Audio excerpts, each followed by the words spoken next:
এটা আমাদেরই গল্পেও নাটকতে আসতে চলেছে কষ্টের একটি পর্ব, যে পর্বটি দেখতে পাবে ধারাবাহিকের দর্শকরা। এটা দেখে সবাই কাঁদতে বাধ্য হবে, এমনই একটি পর্ব দেখতে পাবে সবাই। চলুন তাহলে ওই পর্বটি সম্পর্কে আমরা জেনে নেই। এটা আমাদেরই গল্প।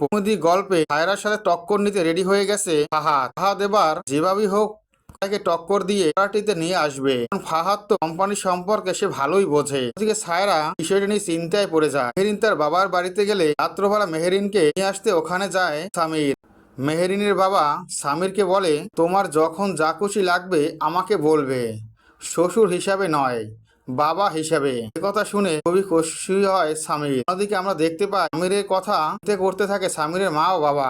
সামিরের সাথে খারাপ ব্যবহার করেছে, কিছুতেই তারা মানতে পারছে না। কথা ভাবতে ভাবতে সামিরের বাবা রাত্রে হেঁটে যাচ্ছিল। তখনই সামিরের বাবা বুকে ব্যথা অনুভব করে, একটু দাঁড়িয়ে থাকার চেষ্টা করে, কিন্তু কোনোভাবেই সে দাঁড়িয়ে থাকতে পারে না। এতে লুটিয়ে পড়ে সামিরের বাবা। তখনই সামিরের বাবা আঞ্জুমান, ফাতেমা, ফারহানা বলে ডাকতে থাকে।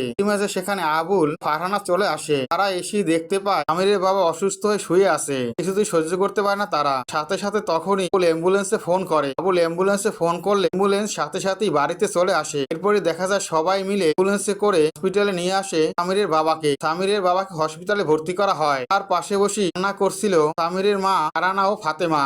একটি পর্ব দেখতে পাবে, এটা আমাদের গল্প সিরিয়ালের দর্শকরা ৪৪ নম্বর পর্বে এগুলোই আপনারা দেখতে পাবেন। ভালো লাগলে অবশ্যই একটি লাইক করুন। আমাদের এই গল্প সিরিয়ালের প্রত্যেকটি আপডেট পেতে আমার চ্যানেল সাবস্ক্রাইব করে বেল আইকন অন করে রেখো। ধন্যবাদ।